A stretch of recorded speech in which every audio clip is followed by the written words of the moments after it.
Each and every one of us here has been blessed beyond words. You and I have received innumerable gifts, incomparable gifts from God, the gift of life and love and our families, all of our talents. But the greatest of all of them, of course, is the gift of faith.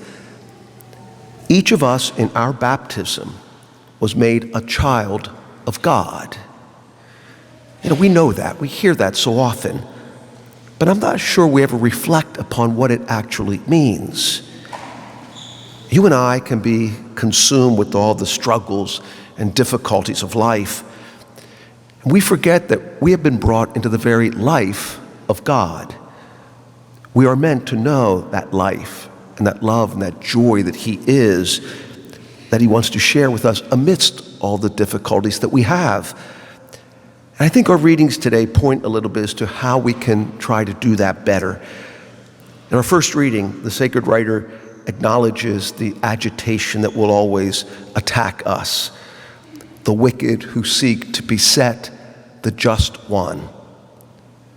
But then the acknowledgement that if the just one be the Son of God, God will defend him and deliver him from the hands of the foes. Of course, this points to Christ, the Son of God, who is delivered through death to the glory of the resurrection. But it also refers to each and every one of us who share in the sonship of Christ by our adoption in baptism. That God will defend us and protect us in all things. And so in all those difficulties that we have, yes, we have to engage them and work through them. But even more importantly and fundamentally, the strategy is to always remain close to Christ. Our second reading then refers to those sources of the struggles. St. James speaks of those things that will inhibit God's work among us: jealousy, selfish ambition, and the like. We continue to struggle with our own sinfulness and that of others, all of it flowing from those disorders of which St. James speaks, that come from the evil one who constantly tempts us and seeks to harm us.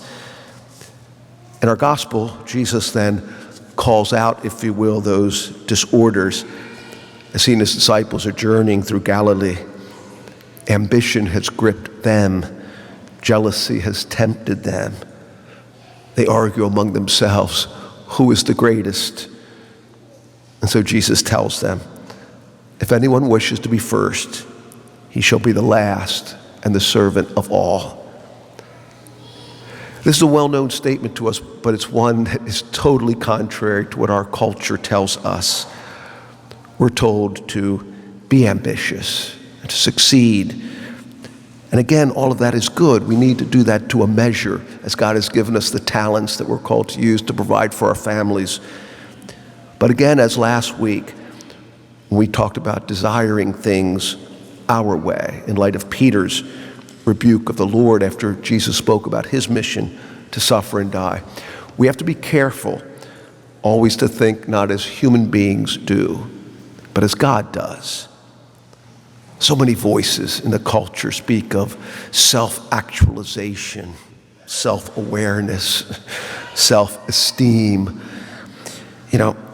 I know we need a healthy perspective of self, but it doesn't come from us. It comes from being children of God, made in His image and likeness. And sadly, that's the problem of so many voices in our culture. We don't hear of God, but only of an empty and vague reference to self. The true way to self-fulfillment is to forget yourself.